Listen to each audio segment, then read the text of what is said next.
What is going on, YouTube family? Welcome back to another episode of NAS100 analysis today. And we're going to pick up from where we left off. Only different this time is we're not going to be talking about gold. We're just going to be focused on the NAS because amazing things is happening right now, okay? And I hope these are signs of what the future is going to look like for all of us.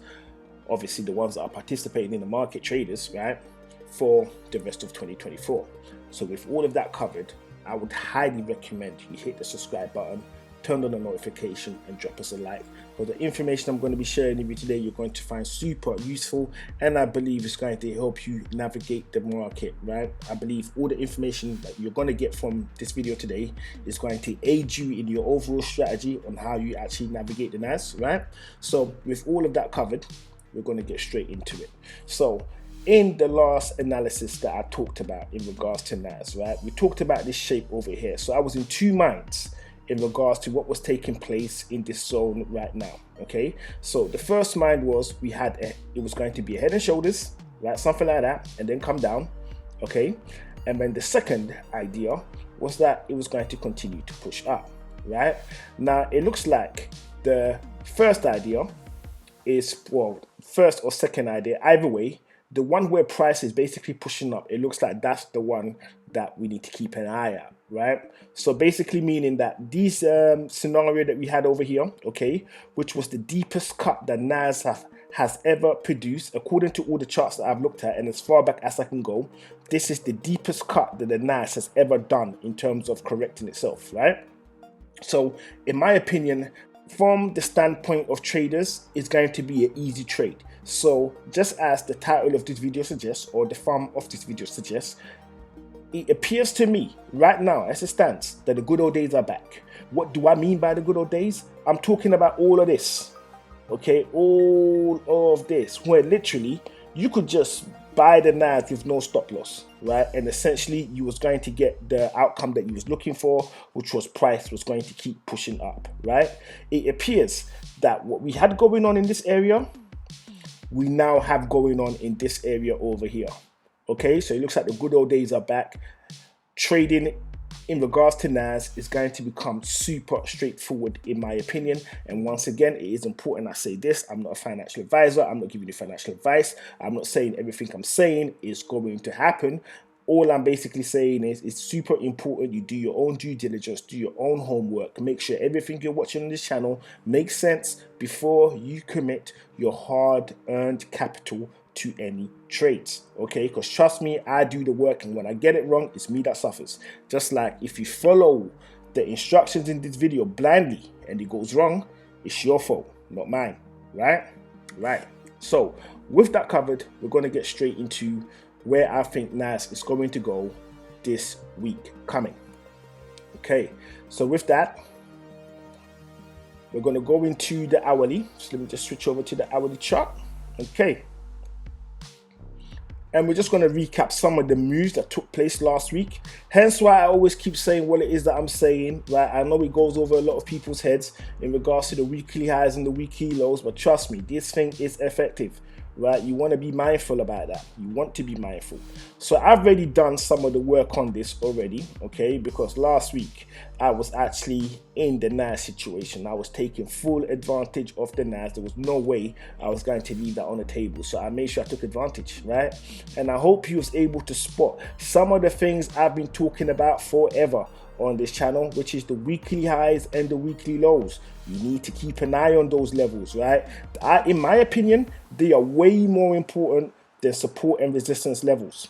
They are way more important than that, in my opinion, right? But however, obviously, there's going to be a counter narrative to that, right? They'll turn around and say, "Oh no, the weekly, the resistance and the support levels are absolutely essential." It's all there just to confuse you, right? It's all there just to confuse you. If you want to make the job super simple, just apply simple logic to it, all right? What does market want to do when it wants to turn around? It has to cross a weekly high or a weekly low to confirm it actually wants to turn around. That's that. That's as simple as it gets, right? Anything else on top of that, you're asking for you to lose capital. And once again, I've done the homework, so I can say that with a certain degree of confidence. In order for you to do that yourself, you need to test out the theories that I'm discussing in these videos, right? That's what's going to help you. So Last week is over here. The previous week, this is where we're going to talk about briefly, okay? So previous week, we had a weekly high of 16912.8, and we had a weekly low of 16234.8, right? So what happened?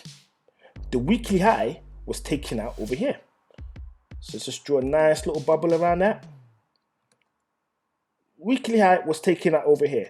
Now, we're not normally talk about the science of entering the market once the weekly high has been taken out. It is super important, okay? Because sometimes you just cannot just join the market on the top side. You've got the first signal. It tells you it wants to go up. Now you need to look for a discount, right? So in our situation right here, that discount would have come in at the level of 16827.6. That's the discount area right here. This was where I joined the market from.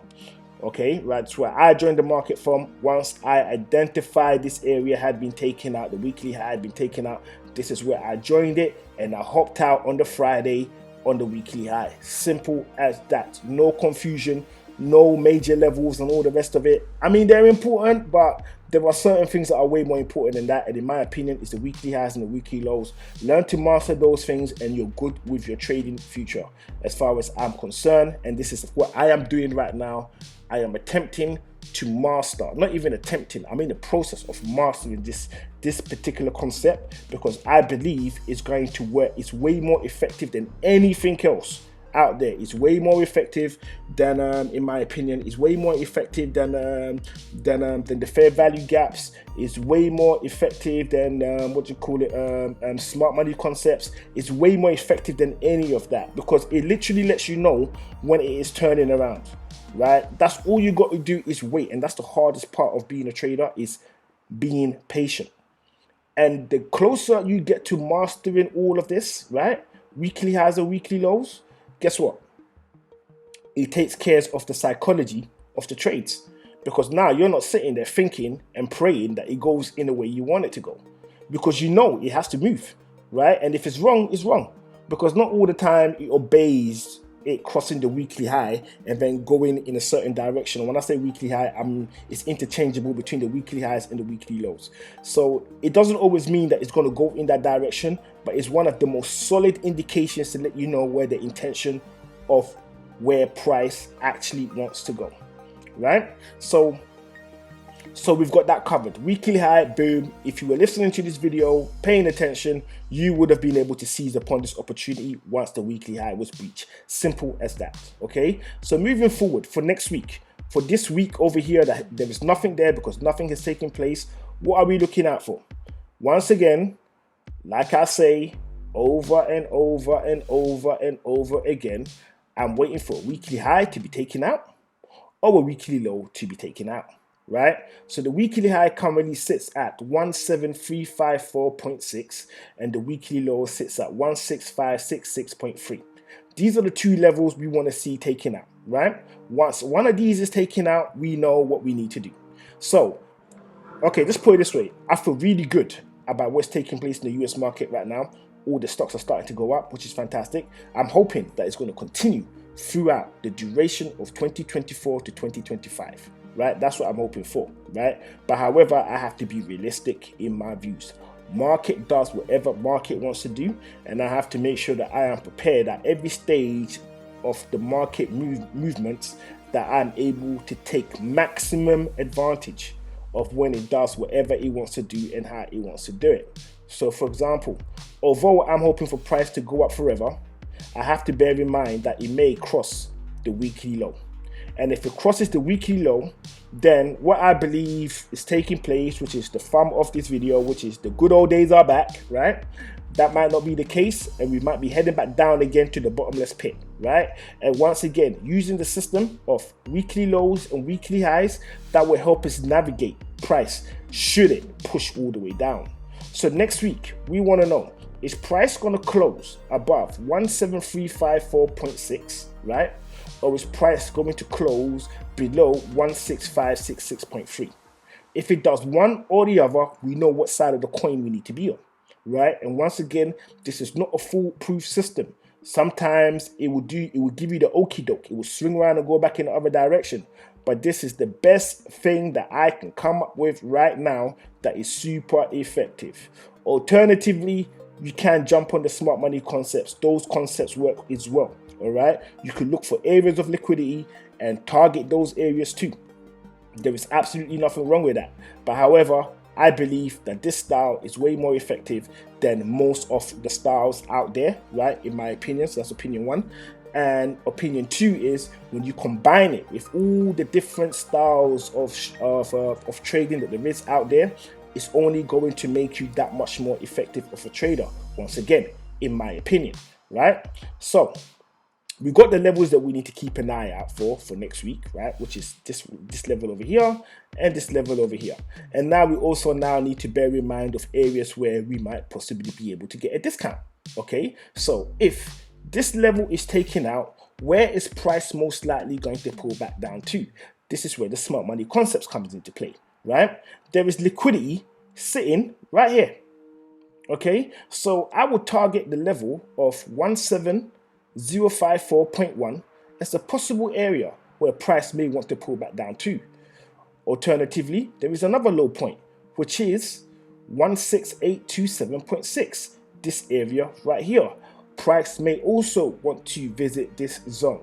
Okay, so these are the levels that I'm looking for should price close above a weekly high. So these two levels in a sense are my discount zones where I can get price for below what is currently advertised, which is cheaper than what most people are getting it for, which is either down here or down here.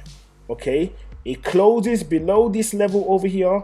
Essentially, we're not looking for buyers anymore, we're looking for shorts, we're looking for sells, right? And then at which point these areas are also areas of possible discounts once it closes below this level, right? Or possibly even this level dead on, right? This level dead on could also be an area of discount should price decide to close below the weekly low, right?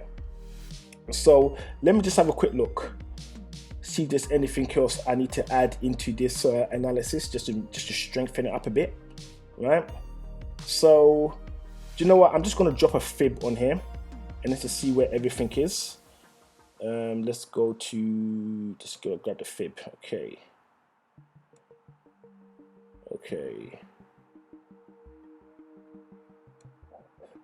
Okay, so this major level right here is the 50% level in regards to the fib. So this is the 50% level right here. Okay, right? Closes below this level over here makes this level, this weekly low, super attractive. Okay, so this level over here, just going to point arrow to it because we're going to need to keep an eye on these fib levels as well. So this is the 38 level, right? This is the 38, right? This is the 38 level, right? So this zone right here, if we get price below this level right here, it kind of possibly indicates we may get a close below the weekly low, right? So you can look at it in that kind of way, right? You can look at it in that kind of way. So what I would basically say is this, to keep everything nice and simple for all of you guys watching, right? Just wait for a weekly low to be taken out or a weekly high to be taken out, and then from that point it's going to be easy making decisions, right? And what does that mean for you? A lot of times sitting on your hands just waiting and watching. Such is life, such is the game. So with all of that covered, my awesome people from all around the world, I want to thank you for coming over to watch another episode of NAS100 Analysis today. I wish you nothing but abundance and prosperity for the year of 2024, for you and for myself too, right? And let's get this, because I believe the good old days are back, and I believe this is the time for all of us to be actively involved in making the most out of what the market has to offer. So with all of that covered, this is Pips and Points signing out, and I'll see you on the next update, whenever that is going to be. Ideally, that should be next week. It may come the week after that, right? But either way, I'm wishing you nothing but the best moving forward. So, see you on the next one. Peace out.